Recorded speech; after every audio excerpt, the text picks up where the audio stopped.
The sun was setting over New York City, soft orange light sliding across the tall buildings like a quiet promise that something important was about to happen. Representative Jasmine Crockett stepped out of her car in Astoria, Queens, feeling that familiar mix of nerves and purpose that always came before a moment that mattered. The wind was cool, carrying the smell of street food and the hum of evening traffic. She adjusted her bright blue blazer, straightened her shoulders, and took a deep breath. In her hand was the brown leather folder she carried to every major event. If you've ever walked into a room knowing eyes will be on you, you'll understand what she felt right then, the heartbeat that tells you this moment might change something. Inside the community center ahead, people were already cheering. Music echoed out into the street, a rhythm that mixed old Queens hip-hop with South Asian beats. It wasn't just noise, it was energy. It was history in the making.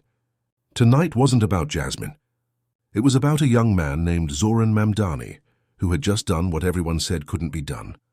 He had won, not barely, not by chance, but by connecting to people who had stopped believing politics could belong to them. Jasmine walked toward the door slowly, smiling as volunteers waved and shouted her name. At 43, she'd seen her share of political rooms, the loud debates, the flashing cameras, the cold interviews where people twisted your words. But tonight was different. This was warmth. This was community. And she could feel the weight of all the stories behind those smiles. Families who had fought eviction, workers who had lost health insurance, young people who wanted to believe again. Inside, the crowd was alive. Posters covered the walls. Housing for all. Health care for everyone. Climate justice now. Each word handwritten by people who had given evenings, weekends, and paychecks to a cause bigger than themselves. The air smelled like food from the corner kitchens that had donated trays just to support the campaign. And up front, surrounded by his team, stood Zohran Mamdani, a young man in a simple shirt with sleeves rolled to his elbows, still smiling like he couldn't quite believe what had happened. When Jasmine entered, a ripple ran through the room. People turned, whispered, lifted phones ready to capture what was about to happen. 2 generations of progressive leadership standing together on one stage. "Ladies and gentlemen," the announcer's voice boomed, "please welcome Congresswoman Jasmine Crockett." Applause broke out so loud it felt like the floor shook. She stepped onto the stage, hugged Zohran, and turned to the crowd. Her smile was calm, but her heart raced. Every word tonight would matter. It wasn't just celebration. It was a signal of where the country might go next. She looked out at hundreds of faces, different ages, accents, stories, but all united by something simple: hope. If you've ever stood in a room full of people who believed again after years of disappointment, you know that feeling. It's like air after a storm. "Thank you for welcoming me to Queens tonight," Jasmine began, her voice warm and steady. "I flew in from Washington because some victories are too important to miss, and some leaders are too inspiring not to celebrate in person." Cheers filled the room. Mamdani nodded, a shy grin spreading across his face. "For those who don't know my story," she continued, "I came to Congress after years as a civil rights lawyer in Texas. I represented people who couldn't afford expensive attorneys, people who were told they didn't matter. And I learned something. When you fight for those the system ignores, you find the real strength of this country." Heads nodded. People clapped softly, not out of politeness, but because they'd lived that truth. "When I first heard about Zohran Mamdani," Jasmine said, glancing his way, "I recognized that same spirit. Here was a young man who didn't come from money or privilege. He worked as a housing counselor, helping families fight eviction. He made hip-hop music under the name Mr. Cardamom." She smiled as laughter filled the hall. "And he still found time to knock on thousands of doors. That's real leadership. Not titles, not offices, but connection." Applause again, longer this time, louder. You could see it on people's faces. Pride, relief, maybe even gratitude. For once, politics felt like something human. "The establishment didn't take him seriously," she continued. "They said he was too young, too bold, too progressive. They said his dreams were unrealistic." Sound familiar? The crowd roared, the echo of their laughter bouncing off the walls. What they missed, Jasmine said, was that those weren't weaknesses. They were strengths.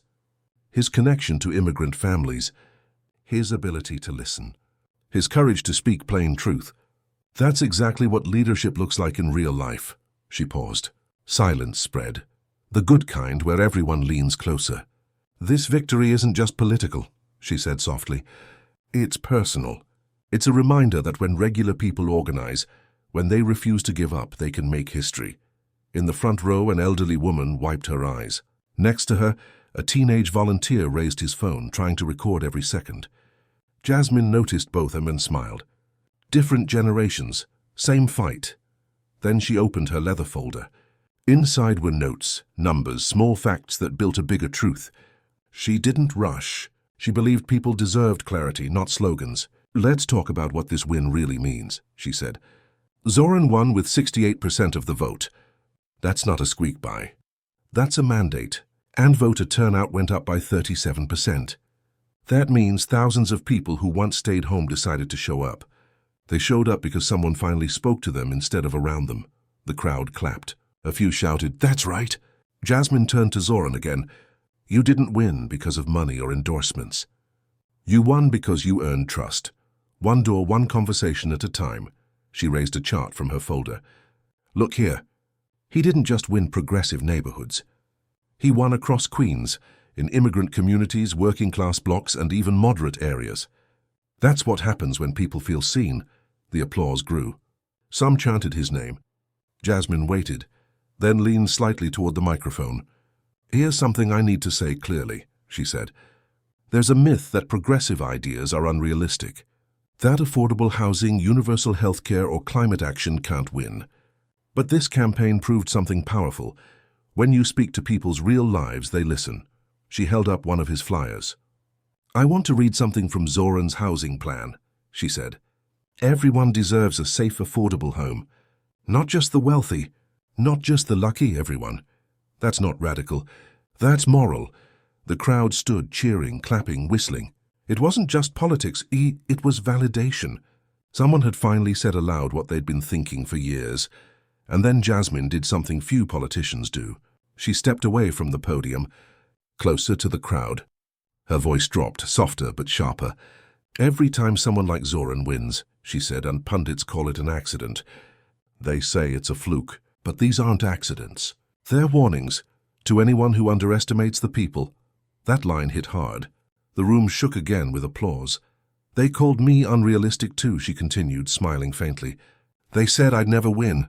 They said Alexandria Ocasio-Cortez would never win. They said Cori Bush would never win. And yet, here we are. Do you see the pattern?" The crowd shouted yes. "These victories aren't exceptions," Jasmine said, her voice rising. "They are the new rule. They are what happens when ordinary people decide that good enough isn't good enough anymore." The cheers turned into a chant. "People power. People power." Jasmine smiled, closing her folder. The speech had turned into a movement in real time. As the noise slowly calmed, she said, "Some reporters ask me, aren't you worried these young leaders promise too much? I tell them, no. I'm not worried. I'm inspired. Because real leadership isn't about lowering hopes. It's about lifting what's possible." The crowd leaned in, quiet again. And that's how Zohran Mamdani spoke for the first time that night. His voice was steady but full of feeling. "I can't promise everything," he said, "but I can promise I'll never stop fighting alongside the people who got me here." Jasmine nodded slowly. "That," she said, "is what true leadership sounds like." The crowd rose to its feet. For a long moment the sound was thunder, clapping, shouting, chanting names. But underneath it all, what stayed was that quiet realization that something had shifted. A door had opened. The idea of what politics could feel like had changed. Outside, night had fallen. But inside that Queens Community Center, the light only grew. The applause didn't fade. It rolled like a wave, carrying with it one question that everyone inside that room suddenly wanted answered. What happens next? When the noise finally softened, Jasmine looked around. People were still standing. Some clapped softly. Others wiped tears from their eyes. You could almost hear their hearts beating, full of that fragile mix of hope and fear that comes when you start believing again. Zohran stepped closer to the microphone. His voice was calm, but his hands trembled slightly. "What happens next," he said, "is what we build together." That simple sentence pulled the whole room into silence. You could have heard a pin drop. He looked out over the crowd. The mothers holding their kids, the old men in worn jackets, the volunteers in campaign shirts that still smelled like sweat and rain. "This victory," he said slowly, "isn't the end. It's the beginning. Because what good is winning an election if the people who helped you win don't stay part of the change?" The audience nodded. They understood. They'd seen too many candidates promise everything, then disappear once the cameras turned off. Jasmine stood beside him, quietly smiling. "She knew that truth better than anyone," Zohran continued. "When I was knocking on doors, people told me something I'll never forget. They said, 'You politicians only show up when you want votes.' And I told them, 'I'm not here for votes. I'm here for voices.'" The room erupted in applause again, short, sharp and full of feeling. "If we stop listening now," he said, "we lose everything that made this campaign worth fighting for." Jasmine nodded. Her eyes glistened. You could see she was proud. Proud not in a political way, but in a human way. The kind of pride a teacher feels when a student finds their own voice. She leaned toward the microphone. "Zohran's right," she said softly. "Change doesn't end on election night. It begins the morning after." The room grew quiet again. She looked around slowly. "The truth is, power only listens when people speak together. That's what you all did here in Queens. You proved that democracy isn't something you watch on TV. It's something you do." Her words hit home. You could feel it. People weren't just hearing her. They were remembering their own small acts. Every door knocked, every flyer handed out, every tired evening spent trying to make others care. "Let me tell you something," Jasmine added, her voice firm now. "I've sat in rooms in Washington where people talk about ordinary Americans like you're statistics. But you're not numbers. You're the reason this country keeps moving." Applause again, and warm and long the night carried on. They laughed, they cried, they listened. Then something unexpected happened. A woman from the back of the room raised her hand. "Can I say something?" she asked shyly. Zohran nodded. "Of course." She stepped forward. Her hair was silver, her face lined with years of work and worry. "I've lived in this neighborhood since 1978, she said. "I've seen politicians come and go. I've seen promises made and broken. But tonight," her voice trembled, "tonight feels different. Tonight I feel seen." The crowd applauded softly, respectfully. Jasmine stepped closer, nodding. "Ma'am," she said, "that's exactly what democracy should feel like." The woman smiled, tears filling her eyes. "Then don't forget us," she said simply. That line hung in the air, honest, heavy, and unforgettable. Zohran walked down from the stage and hugged her. The room fell silent again, but it wasn't awkward silence. It was sacred. For a brief moment, politics became personal. Cameras flashed, recording what would soon become one of the most replayed moments of the night. A young representative hugging a lifelong resident who had just found her faith in government again. By midnight, clips of that hug started spreading online. On Twitter, on Facebook, on local news. People wrote things like, "This is what politics should look like." Others commented, "Finally a reason to hope again." The next morning, news anchors across the country played that clip.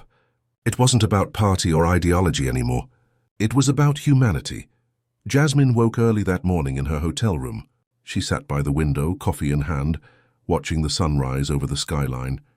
Her phone kept buzzing, messages from Washington, from journalists, from friends. But one message made her stop. It was from her old mentor, Judge Everett. The text read, "You didn't just give a speech last night. You passed the torch. Proud of you." She smiled, tears welling up. Meanwhile, across town, Zohran sat in his small apartment, still in disbelief. His campaign posters leaned against the wall. His phone buzzed non-stop, full of reporters asking for interviews. But instead of answering, he walked to his kitchen table, opened a notebook and started writing names. The names of volunteers, neighbors, and families who had trusted him. "I'll call every one of them," he whispered to himself. "They deserve to hear from me first." That was who he was, and that was why people believed in him.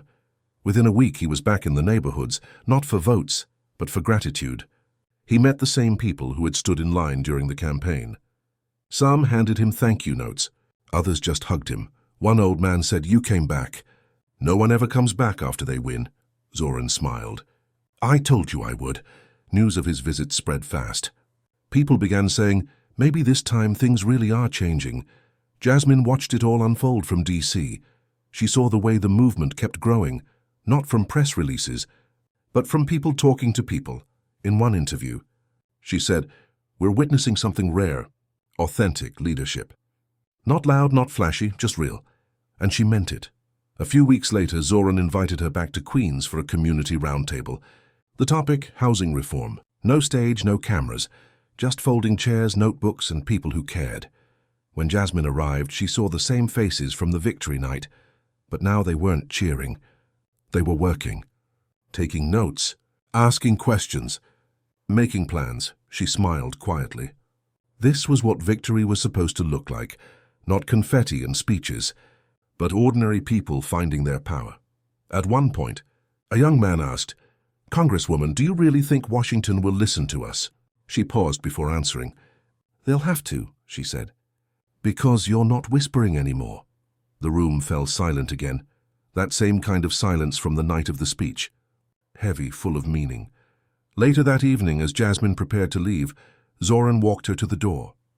"Thank you," he said softly, "for believing in me before they did." She shook her head.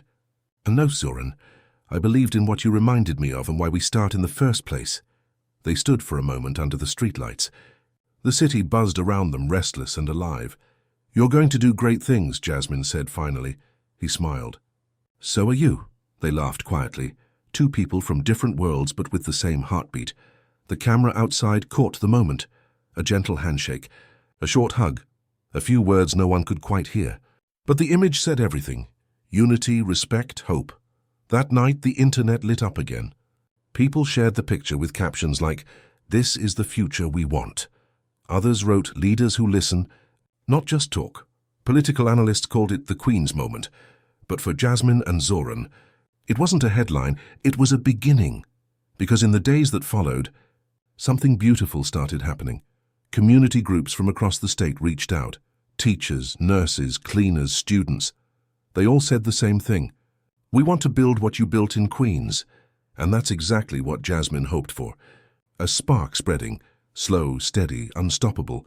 Months later, she'd tell a reporter, "Sometimes real change doesn't start in Washington. It starts in a community hall with people who believe again." And she was right. By spring, more young candidates across the country were quoting that speech. They weren't copying words. They were copying courage. Everywhere you looked, the same question echoed, "What happens next?" And the answer, whispered in churches, schools, and living rooms, was simple. "We do." The night in Queens had ended, but the story it began was just starting to unfold, and the whole nation was watching, waiting to see how far that single spark of hope could travel. By the next morning, it was everywhere. News outlets replayed the video again and again. Commentators spoke about the Crockett Mamdani moment, like it was the beginning of a movement. On talk shows, older Americans said they hadn't felt this kind of pride in politics for decades. Younger viewers said they finally saw leaders who actually listened. Jasmine sat quietly in her Washington office that morning, sipping her coffee and watching the screen. She wasn't smiling for the cameras. She was smiling to herself. She knew how rare that kind of honesty was, the kind that didn't come from spin doctors, but from truth spoken straight from the heart. Across the country, people were sharing the clip on their phones. In diners, in barbershops, in classrooms, that one exchange between Jasmine and Zohran became something bigger than two people. It became a reminder of what leadership could be. In one interview, a journalist asked Jasmine, "Did you expect it to go viral?" She laughed softly. "No," she said. "You can't plan sincerity. People just felt something real." Meanwhile, in Queens, life returned to its usual rhythm. Subway cars rumbled, children ran down sidewalks, and small stores opened their shutters. But beneath the normal noise, something new was moving. A feeling that maybe, just maybe, politics didn't have to be distant anymore. Zohran went back to work the very next week. He didn't wait for press headlines to fade. He started organizing community forums again. Small rooms, folding chairs, and voices that mattered. He asked people, "What do you need fixed first?" A man in the back said, "Rent." A mother said, "Childcare." A student said, "Debt." And Zohran wrote every word down. He turned those meetings into working groups, not committees with fancy titles, but neighbors sitting together figuring out real solutions. When people saw that, they showed up again and again. Jasmine visited a few weeks later. She walked into one of those meetings quietly and sat in the back unnoticed. She watched how he listened more than he spoke, how he paused before answering, how he called everyone by name. When the meeting ended, she walked up to him and said, "Don't lose that. That's your power," he smiled. "You taught me that." She shook her head. "No, the people did." Outside, the evening breeze carried the smell of street food again, the same smell from the night of the victory. But now it wasn't celebration, it was purpose. Over the following months, that purpose spread. Local organizers from other cities called Queens to learn what they had done. Some flew in just to see the community meetings in person. They wanted to understand how it worked, how to bring it home. Soon similar gatherings began popping up in Detroit, Atlanta, and Chicago. They called them people's circles. No big speeches, no party labels, just voices, ideas, and the shared belief that change starts small. Jasmine often joined by video, smiling through the screen, encouraging people. "You don't need permission to build change," she'd say. "Just start where you are." The story even reached retirement communities in Florida. Older voters said they saw themselves in it. The same fight for dignity, fairness, and respect they'd carried their whole lives. "It reminds me of the marches back in the 60s, one woman told her local news station. Only this time they're doing it with laptops and community halls. 6 months later, Jasmine and Zohran wrote a joint article for The Nation. They called it Beyond Cynicism, Building Movements That Win. It wasn't filled with political jargon. It was plain, human, and true. They wrote, "The greatest obstacle to change isn't money or power, and it's hopelessness. It's the belief that nothing can ever change. The way to beat that isn't through speeches. It's through action that people can see and touch." The article spread across the internet like wildfire. Teachers printed it for their students. Church groups read it aloud during gatherings. Even some skeptical politicians said, "There's something here we can't ignore." And then, 6 months after the Queen's speech, Zohran introduced his first bill, a Tenant Protection Act designed to stop unfair evictions. It wasn't a huge national headline, but for the families who'd faced eviction before, it was everything. At the press conference, he didn't stand alone. Behind him stood dozens of those same residents who had attended his first campaign meetings. He turned, pointed at them, and said, "This bill is theirs." The cameras flashed, reporters shouted questions, but what most people remembered was that gesture, a young leader pointing back at the people who made him possible. That night, Jasmine called him. "I watched your press conference," she said. "It was powerful," he laughed softly. "You'd have done it better." "No," she said. "You did it exactly right." They talked for nearly an hour, about housing, about organizing, about what it means to stay honest in a dishonest world. At the end, Jasmine said something that stayed with him for months. "The work will get hard," she said. "They'll tell you to be patient, to slow down, to wait for permission. Don't, because progress never asks permission. It demands courage." He never forgot that. A year later, they met again for a public town hall. This time, the crowd was even bigger. The community center overflowed. People stood outside listening through open doors. Jasmine opened the event. "A year ago," she said, "we talked about a new kind of leadership. Look around. You made it real." Zohran followed. "Change isn't a speech. It's showing up, again and again until the doors open." In the crowd, that same silver-haired woman from the first celebration stood up. "Congresswoman," she said, "do you remember me?" Jasmine smiled. "I could never forget you."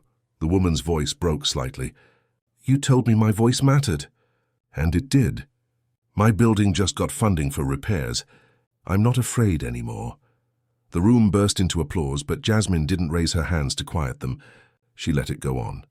"Some stories deserve sound. When the applause died down," she said quietly, "that's why we keep going." Later that night, after everyone left, Jasmine stood alone on the stage, looking out at the empty chairs. She whispered to herself, "This is what real change looks like. Not loud, not fast, but real." Outside, the city glowed with its usual lights. Cars passed. Life went on. But somewhere in those lights you could feel the slow turning of something deeper, a belief rebuilding itself. Reporters later called it the Queen's effect. But for the people who had lived it, it was simpler than that. It was proof that democracy could still belong to everyone. In Washington, Jasmine kept fighting her own battles, hearings, votes, long nights. Sometimes she lost, sometimes she won. But whenever she felt tired, she'd open her phone and watch that old video again, the one where she hugged the woman in the crowd. It reminded her that the noise of politics fades, but kindness echoes.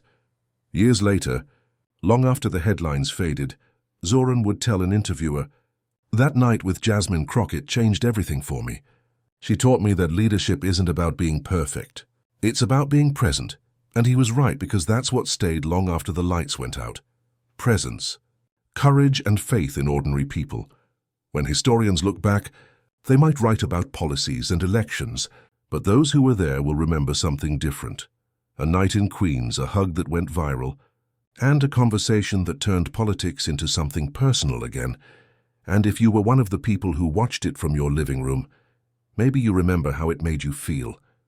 Maybe it reminded you that your voice still matters, no matter how long it's been since you last used it. So tonight, as you finish this story, take one small thing with you. Change doesn't begin in marble halls or on television screens. It begins with one person choosing not to give up, one conversation, one act of courage, one spark of hope. Because the night in Queens wasn't just about two leaders, it was about all of us.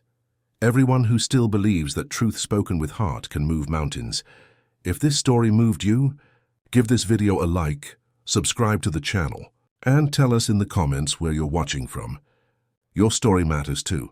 Together we'll keep the spark alive. One voice, one act, one heart at a time.